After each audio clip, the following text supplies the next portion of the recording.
अस्सलाम वालेकुम dear students, उम्मीद है आप लोग खैरियत से होंगे। आज का जो लेक्चर है वो चैप्टर नंबर 4 के बारे में है।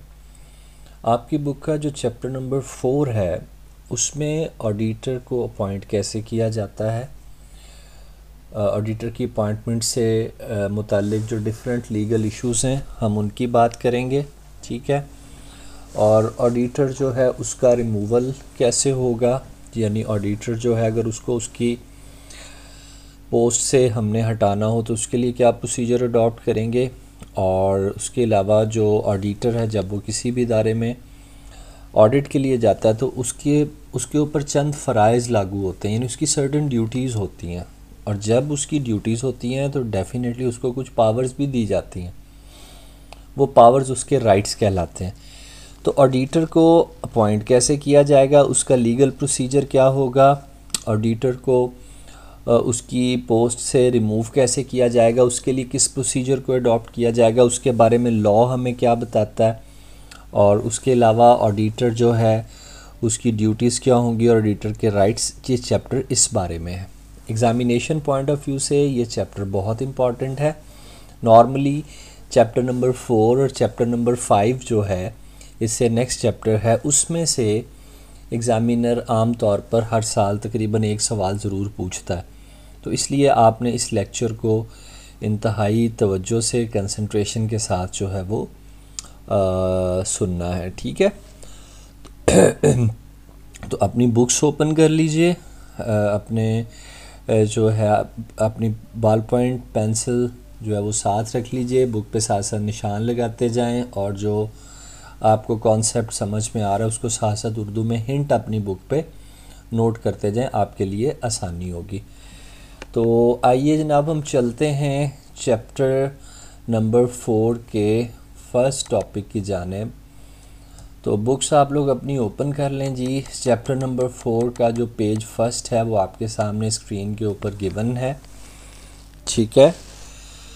अब आप देखें, सबसे पहले हम चैप्टर के इंट्रोडक्शन की बात करते हैं कि ऑडिटर का साथ साथ में स्क्रीन के ऊपर ये एरो जो है मूव करेगा, कर्सर मूव करेगा, तो इससे आपको रहनुमाई मिलेगी कि मैं कौन सा टॉपिक कहाँ से किस लाइन से डिस्कस कर रहा हूँ। तो आप साथ स्क्रीन पे रहिएगा। ऑडिटर की अपॉइंटमेंट से रिलेटेड मैटर्स, ऑडिटर के रेजिग्नेशन, रिमूवल, ऑडिटर की duties and rights, they are governed by legislation. ये तमाम चीज़ें कानून में दी गई हैं, ठीक है। The companies ordinance 1984 is major relevant legislation. और इससे रिलेटेड मैटर्स को जो डील किया जाता है वो कंपनीज ऑर्डिनेंस 1984 के तहत डील किया जाता है और कंपनीज एक्ट 2017 के तहत डील किया जाता है। इसी तरह से जो आपका इदारा है SECP, securities and exchange commission of Pakistan, वो भी कुछ जो है रूल्स एंड रेगुलेशंस बनाता है, कुछ डॉक्यूमेंट्स बनाता है जिसमें रूल्स एंड रेगुलेशंस लिखे होते हैं। और इन डॉक्यूमेंट्स को हम code of corporate governance and manual of corporate governance का नाम देते हैं। इनका पर्पस क्या है? They are aimed at protecting the rights of auditor who is otherwise in a weak position. इसका जो पर्पस है वो आपके अकाउंट होल्डर्स जो हैं उनके हकूक़ का तहफ़्फ़ुज़ करना, आपके जो है ऑडिटर उनके हकूक़ का तहफ़्फ़ुज़ करना, और मेनली ऑडिटर को प्रोटेक्ट करना इसका पर्पस है। क्योंकि अगर ऑडिटर के पास राइट्स नहीं होंगे तो ऑडिटर किसी भी इदारे में जाके बड़ी वीक पोजीशन में होगा। फॉर एग्ज़ाम्पल, अगर ऑडिटर को कोई यही कह देता है जी हम आपको जो है तमाम बुक्स ऑफ अकाउंट्स प्रोवाइड नहीं कर सकते, कुछ चीज़ें हमारी सीक्रेट हैं, कुछ सीक्रेट बुक्स ऑफ अकाउंट्स हैं, तो ऑडिटर जो है वहाँ पर कानून ऑडिटर को ये राइट देता है कि ऑडिटर उनसे तमाम डॉक्यूमेंट्स का तकाजा कर सकता है। ऑडिटर से कोई भी चीज़ मुखफ़ी या हिडन नहीं रखी जाएगी अकॉर्डिंग टू लॉ। तो बात करते हैं जी हम अपॉइंटमेंट ऑफ ऑडिटर्स की। ऑडिटर को अपॉइंट कैसे किया जाता है? देखें, ऐसा नहीं होता। एक बात पहले जहन में रखें कि ऑडिटर जो है वो शेयर होल्डर्स को रिप्रेजेंट कर रहा होता है। ऑडिटर को लाने वाले शेयर होल्डर होते हैं, यानी ऑडिटर जो है he is an agent of share holders, वो शेयर होल्डर का एजेंट होता है। स्क्रीन पे भी देखें, an auditor protect the interest of share holder as an agent. Auditor share holders के मफादात का तहफ़्फ़ुज़ करता है और शेयर होल्डर्स के एजेंट के तौर पे काम करता है। अच्छा, ये एजेंट वाली क्या बात है? देखें यार, एजेंट वाली बात ये है कि जो ऑडिटर है, auditor is agent of share holders. Auditor share holders का एजेंट होता है। Hence it is appointed by and is answerable to the share holder. इसीलिए इसको अपॉइंट भी शेयर होल्डर्स करते हैं और ये आंसरेबल भी शेयर होल्डर्स को होता है। Generally share holders appoint auditors through votes in the general meeting at which accounts are laid. और आम तौर पर शेयर होल्डर्स जो हैं वो ऑडिटर को अपॉइंट्स करते हैं वोट के ज़रिए जनरल मीटिंग में, जिसमें तमाम अकाउंट्स पेश किए जाते हैं। यानी ऑडिटर की जो अपॉइंटमेंट्स है नॉर्मल सर्कमस्टांसिस में वो एनुअल जनरल मीटिंग में होती है, और इसमें जो पिछले साल के अकाउंट्स हैं उनको भी प्रेजेंट किया जाता है उसमें और शेयर होल्डर्स के सामने। अच्छा, ऑडिटर जो है एनुअल जनरल मीटिंग से लेके अगली एनुअल जनरल मीटिंग तक ऑफिस को संभालता है। ठीक है, ये देखिएगा थर्ड लाइन हेडिंग की, auditor hold office from the conclusion of one meeting until the next general meeting at which accounts are laid. अच्छा, ये at which accounts are laid कुछ लोगों को कंफ्यूज कर रहा होगा। अकाउंट्स आर लेड का मतलब ये कि जब एनुअल जनरल मीटिंग होती है ना, सब लोग आते हैं शेयर होल्डर्स, उनको चाय पिलाई जाती है, सर्व किया जाता है, उसके बाद उनके सामने कंपनी की कारकर्दगी की रिपोर्ट रखी जाती है, कंपनी के अकाउंट्स रखे जाते हैं कि जनाब हमने एक साल में ये खोया, ये पाया। तो ये जो मीटिंग होती है, इस मीटिंग में जिस ऑडिटर को सिलेक्ट किया जाता है उस मीटिंग से लेके अगली मीटिंग तक वो ऑडिटर रहता है। लेकिन यहाँ पर एक बात बहुत इंपॉर्टेंट है, एक बड़ा इंपॉर्टेंट पॉइंट है जो आप लोगों ने याद रखना है कि एक ऑडिटर एक साल उसने ऑडिट किया और उस साल के एंड पे उस ऑडिटर ने जो है वो आपको अपने मतलब एक साल में ऑडिटर ने ऑडिट किया और ईयर एंड पे उस ऑडिटर ने जो है वो अकाउंट्स पेश कर दिए, रिपोर्ट अपनी पेश कर दी। फिर दूसरे साल में उसी ऑडिटर ने दोबारा ऑडिट किया और अपने जो अकाउंट्स हैं ऑडिट करने के बाद अपनी रिपोर्ट पेश कर दी। एक ऑडिटर मैक्सिमम 3 साल तक, एक ऑडिटर मैक्सिमम 3 साल या 3 टर्म तक काम कर सकता है। चौथे साल आप उसी ऑडिटर से दोबारा काम नहीं करवा सकते। हाँ, 3 साल आपने एक बंदे से ऑडिट करवाया, चौथे साल कंपनी चेंज की, फर्म चेंज की, किसी और से ऑडिट करवा लिया, 5वें साल आप उसको दोबारा ला सकते हैं। दोबारा सुन लें, 3 साल तक एक ऑडिटर मैक्सिमम सर्व कर सकता है एक कंपनी को। उसके बाद आपको चाहे 1 साल के लिए ही सही ऑडिटर एक दफ़ा चेंज करना पड़ेगा। इसका मकसद ये होता है कि कंपनी और ऑडिटर के दरमियान कोई गठजोड़ ना हो, कोई साजबाज ना हो, इसलिए बीच में जो है वो गैप दिया जाता है। ठीक है, मैनेजमेंट ऑडिटर को अपॉइंट कर सकती है at any time before the first general meeting at which accounts are presented. Board of directors, share holders, ये भी ऑडिटर को अपॉइंट कर सकते हैं जनरल मीटिंग से पहले। पिछले ऑडिटर उसकी डेथ होगी, कैजुअल वैकेंसी क्रिएट होगी, वहाँ पर वो ऑडिटर को वो अपॉइंट कर सकते हैं। यानी कि to fill any casual vacancy in the office auditor, auditor के ऑफिस में कोई कैजुअल वैकेंसी होगी, ऑडिटर की डेथ होगी, ऑडिटर छोड़ के चला गया, तो वहाँ पर भी जो है वो मैनेजमेंट। अच्छा, अब यहाँ पर लफ्ज़ है द मैनेजमेंट में अपॉइंट ऑडिटर। स्क्रीन पे देखिए, मैनेजमेंट का मतलब बोर्ड ऑफ डायरेक्टर भी ऑडिटर को अपॉइंट कर सकते हैं। लेकिन पहला जो राइट है वो है जनाब आपका ऑडिटर अपॉइंट करने का शेयर होल्डर्स का। अगर शेयर होल्डर्स, लेकिन कुछ सूरत हाल ऐसी होती हैं, फॉर एग्जांपल नई कंपनी बनी है, वहाँ पे डायरेक्टर्स जो हैं वो या मैनेजमेंट जो है वो ऑडिटर अपॉइंट कर सकती है, आपके जो प्रोमोटर्स हैं वो ऑडिटर अपॉइंट कर सकते हैं। इस तरह से ऑडिटर के ऑफिस में कोई कैजुअल वैकेंसी क्रिएट हो गई है तो वहाँ पर भी जो है वो वहाँ पर भी ऑडिटर की अपॉइंटमेंट मैनेजमेंट या बोर्ड ऑफ डायरेक्टर कर सकते हैं।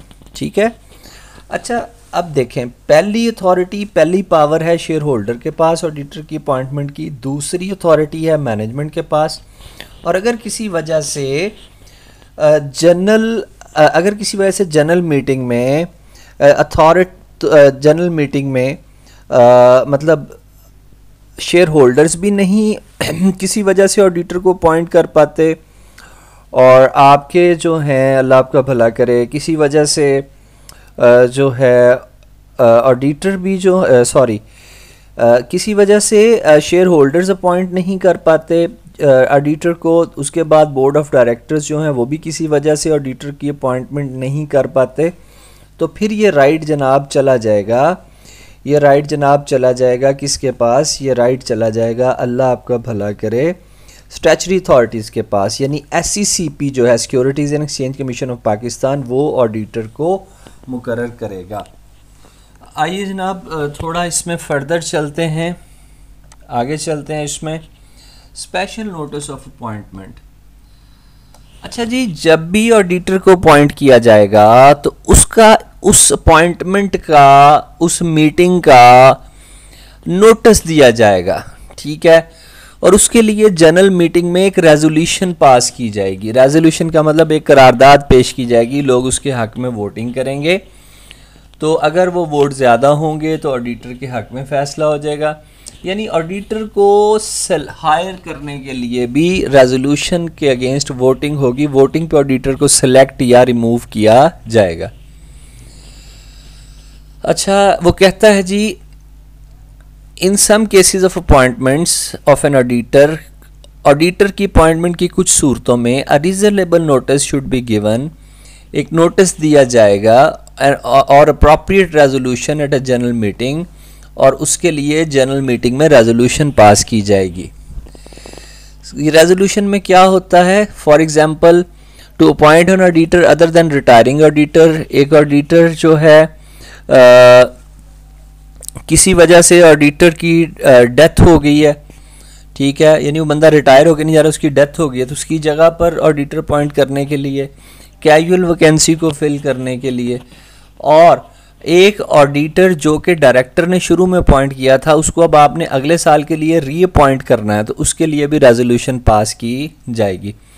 अच्छा, ये नोटिस किस किस को भेजा जाएगा? नोटिस भेजना इसलिए ज़रूरी है कि तमाम लोगों को पता हो कि मीटिंग होने जा रही है, उसमें फ़ैसला होने जा रहा है, कल को वो ये एतराज़ ना करें कि हमें तो मीटिंग का किसी ने बताया ही नहीं। इसलिए लॉ ये कहता है मीटिंग का नोटिस जो है उस सबको भेजा जाएगा, ठीक है जी। इसके बाद है जी, तो किस किस को नोटिस भेजा जाएगा? जिस बंदे को अपॉइंट किया जा रहा है, जो बंदा रिटायर हो रहा है, और जो बंदा रिज़ाइन करके जा रहा है, यानी जिस नए ऑडिटर को अपॉइंट करना है उसको भी नोटिस की कॉपी भेजी जाएगी, भी तुमने आना है। जो बंदा रिटायर होके जा रहा है या जो बंदा रिज़ाइन करके जा रहा है उनको भी जो है वो इसकी कॉपी भेजी जाएगी, ठीक है जी। इसके बाद जो इसमें नेक्स्ट डिस्कशन है जी स्टूडेंट्स, इसमें जो नेक्स्ट इम्पॉर्टेंट हेडिंग है वो है लीगल पोजीशन रिगार्डिंग अपॉइंटमेंट। हम टॉपिक क्या पढ़ रहे हैं? हम टॉपिक पढ़ रहे हैं ऑडिटर को अपॉइंट कैसे किया जाएगा। लॉ इस बारे में क्या कहता है? कंपनीज ऑर्डिनेंस 1984 इस बारे में क्या कहता है? आइए देखते हैं, बुक स्क्रीन पे देखें आप लोग। लीगल हेडिंग है जी, लीगल पोजीशन रिगार्डिंग अपॉइंटमेंट, ठीक है। The companies ordinance 1984 provides, company ordinance 1984 हमें ये बताता है जो कंपनी का पहला ऑडिटर है, यानी जब नई कंपनी बनती है, वो अपॉइंट किया जाएगा डायरेक्टर्स की तरफ से कंपनी बनने के, यानी उसको कहते हैं डेट ऑफ इनकॉर्पोरेशन, 60 दिन के अंदर अंदर, यानी कंपनी बनने के 60 दिन के अंदर अंदर जो फर्स्ट ऑडिटर है उसको डायरेक्टर्स अपॉइंट करेंगे। अगर वो ना कर सकें, फेल हो जाए, किसी वजह से डायरेक्टर्स नहीं अपॉइंट कर सके, तो फिर कंपनी जनरल मीटिंग में पहला ऑडिटर अपॉइंट करती है। अगर कंपनी भी जनरल मीटिंग में ना ऑडिटर अपॉइंट कर सके कंपनी बनने के 120 दिन के बाद, तो फिर अथॉरिटी यानी जो SECP है, स्क्रीन पे देखें, securities and exchange commission of Pakistan, जिसके पास कंपनी रजिस्टर होती है, फिर ये इख्तियार उसके पास चला जाता है कि जी आप मुकर्रर कर दें ऑडिटर। लेकिन कंपनी जो है, जब कंपनी जो है अगर कोई ऐसा मसला हो जाए कि कंपनी कहती है कि अब ये अथॉरिटी चली गई है SECP के पास, तो कंपनी जो है 1 वीक के अंदर अंदर कंपनी ने इतला देनी होती है अथॉरिटी को, नोटिस देना होता है इस मामले का अथॉरिटी को कि जनाब आप अब अपनी एक्सरसाइज, आप अब अपनी पावर को एक्सरसाइज कर सकते हैं, आप अब जो है वो ऑडिटर को अपॉइंट करें, हम लोग नहीं कर सके। डायरेक्टर्स जो हैं, अच्छा रेजिग्नेशन और डेथ ऑफ ऑडिटर, अगर ऑडिटर रिज़ाइन कर दे, ऑडिटर की डेथ हो जाए तो वहाँ पर कैजुअल वैकेंसी आ जाती है, उस कैजुअल वैकेंसी को भी डायरेक्टर्स फिल कर सकते हैं। ऑडिटर, अच्छा कैजुअल वैकेंसी को फिल करने के लिए साल चल रहा है, साल के आपने फेब में अगले साल के लिए ऑडिटर अपॉइंट किया, सितंबर में या अक्टूबर में उसकी डेथ होगी, तो उसकी जगह पर अब 3 माह रहते हैं, 3 माह 4 माह, उसके लिए आप क्या करते हैं, उसके लिए आप जो है वो नया जो है वो ऑडिटर उसको अपॉइंट कर देते हैं, ठीक है, डायरेक्टर्स खुद ही कर देते हैं, और वो अगली जनरल मीटिंग यानी जो जनवरी या फेब में होनी मीटिंग, तब तक वो ऑफिस को संभालता है, ठीक है। तो थर्ड वन है जी section 252 sub section 1 of companies ordinance. अच्छा ये सेक्शन क्या है? ये सेक्शन होते हैं हिस्से कानून के। जैसे कंपनीज ऑर्डिनेंस 1984 है, वो कहता है कि हर जनरल मीटिंग जिसमें कंपनी के अकाउंट्स जो हैं वो सबके सामने रखे जाएंगे, अकाउंट्स लेड द कंपनी, यानी जिसमें अकाउंट्स कंपनी के लोगों के सामने रखे जाएंगे, company shall appoint an auditor to hold office, तो कंपनी एक ऑडिटर भी अपॉइंट करेगी जो कि अगली जनरल मीटिंग तक ऑफिस को संभालेगा, ठीक है। और एक बंदा, अच्छा अब जो बंदा रिटायर हो रहा हो, मतलब जिसका 1 साल पूरा हो गया, उसको रीअपॉइंट भी कर लिया जाता है। कब रीअपॉइंट किया जाता है आइए देख लेते हैं। अच्छा उसको रीअपॉइंट किया जा सकता है, लेकिन कुछ सूरतों में उसको रीअपॉइंट नहीं किया जाता। वो सूरतें कौन कौन सी हैं? वो अनक्वालिफाई हो जाए, किसी नए बंदे को ऑडिटर के तौर पर रखने की रेजोल्यूशन पास हो जाए, या फिर जो एग्जिस्टिंग ऑडिटर है वो कहता है जी मैं काम करने के लिए तैयार नहीं हूँ। इन सूरतों में जो है वो पुराने ऑडिटर को, रिटायरिंग ऑडिटर को दोबारा से सिलेक्ट नहीं किया जाता। अगर एनुअल जनरल मीटिंग में कोई ऑडिटर अपॉइंट नहीं किया जाता, स्क्रीन पे देखें 4th पॉइंट पढ़ रहा हूँ मैं, नेक्स्ट पेज आइए, चैप्टर नंबर 4, और उसमें वो कहता है कि अगर if no auditor is appointed in annual general meeting the authority में appoint an auditor to fill the casual vacancy, तो अथॉरिटी जो है वो कैजुअल वैकेंसी को फिल करने के लिए एक और ऑडिटर अपॉइंट कर सकती है। The company must give notice to the authority, company जो है वो अथॉरिटी को नोटिस देगी विद इन 1 वीक, 1 वीक के अंदर, stating the fact of non appointment, ठीक है, वो बताएगी जनाब अथॉरिटी। अच्छा अब ये अथॉरिटी का बार बार जिक्र आ रहा है, अथॉरिटी का जिक्र इसलिए आ रहा है कि आपकी जो कंपनी है वो गवर्नमेंट के पास रजिस्टर होती है, और ये SCCP securities and exchange commission of Pakistan, ये गवर्नमेंट का इदारा है, इसको अथॉरिटी भी बोला जाता है, ठीक है। तो इस तरह से कोर्ट भी अथॉरिटी होता है। और जब ऑडिटर को अपॉइंट किया जाएगा, पॉइंट नंबर 5 में पढ़ रहा हूँ, तो कंपनी रजिस्ट्रार को अपॉइंटमेंट के 14 दिन के अंदर अंदर कंपनी के रजिस्ट्रार को, यानी जो SCCP है, उसको इत्तला करेगी कि हमने ये ऑडिटर अपॉइंट कर लिया, और साथ ऑडिटर की कॉन्सेंट लेटर भी लगाओगे कि हाँ जी मैं यहाँ पे काम करने के लिए तैयार हूँ। तो यानी जब भी ऑडिटर आपने रखना है, निकालना है, तो आपने अथॉरिटी को इत्तला ज़रूर देनी है। उसके बाद है जी क्वालिफ़िकेशन ऑफ ऑडिटर, कौन बंदा ऑडिटर बन सकता है। एक स्टूडेंट है जी आप में से, वो कहता है जी मेरी अकाउंट्स बहुत अच्छी है जी, मेरा टैक्स बहुत अच्छा है जी, मुझे अकाउंट्स पे बड़ी ग्रिप है, मैं किसी कंपनी के अकाउंट्स चेक कर सकता हूँ। नहीं, ऐसा नहीं है, आपका उसके लिए चार्टर्ड अकाउंटेंट होना ज़रूरी है, ठीक है, मतलब आपने CA क्वालिफाई किया हो।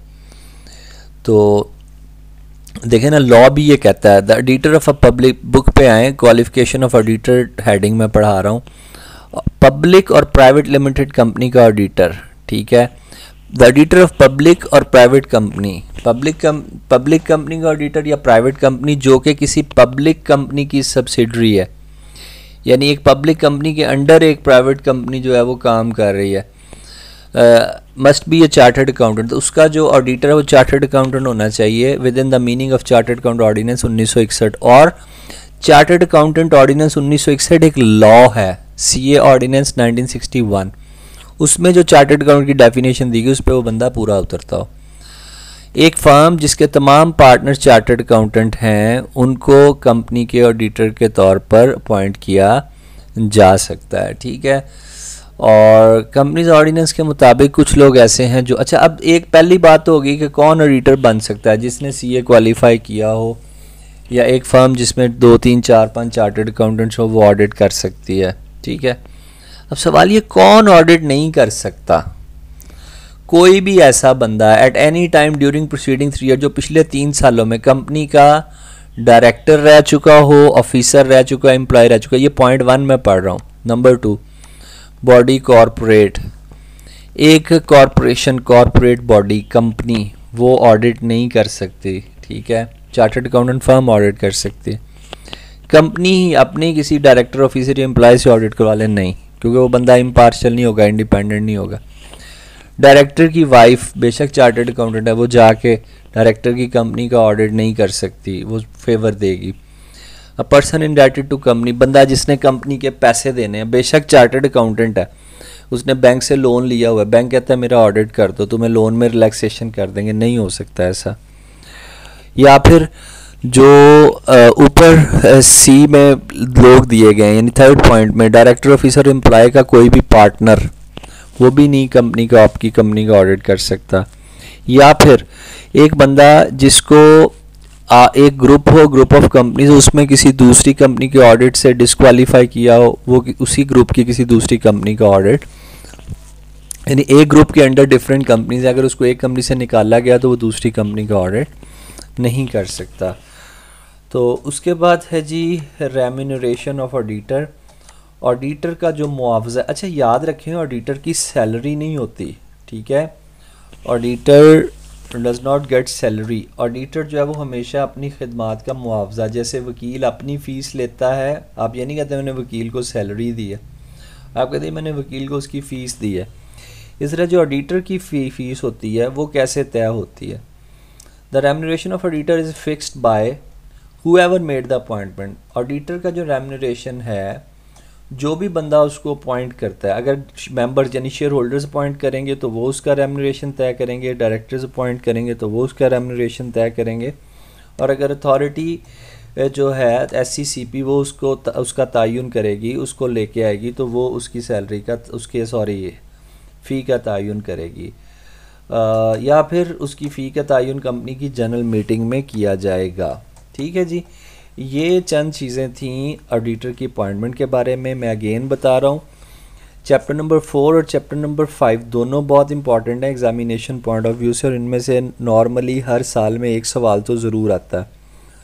तो जो टॉपिक मैंने आपको अभी पढ़ाया, इसको आप लोग जो है अच्छे से तैयार कर लें, अच्छे से समझ लें, अच्छे से पढ़ लें, याद कर लें, इसको याद करके एक दफ़ा पेज के ऊपर लिख लें, ठीक है जी। Thank you very much, stay blessed, अल्लाह हाफिज़।